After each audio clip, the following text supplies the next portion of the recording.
إذ قال الله يا عيسى ابن مريم اذكر نعمتي عليك وعلى والدتك إذ أيدتك بروح القدس تكلم الناس في المهد وكهلا وإذ علمتك الكتاب والحكمة والتوراة والإنجيل وإذ تخلق من الطين كهيئة الطير بإذني فتنفخ فيها فتكون طيرا بإذني وتبرئ الأكمه والأبرص بإذني وإذ تخرج الموتى بإذني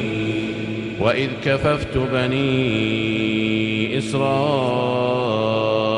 عنك إذ جئتهم بالبينات فقال الذين كفروا منهم إن هذا إلا سحر مبين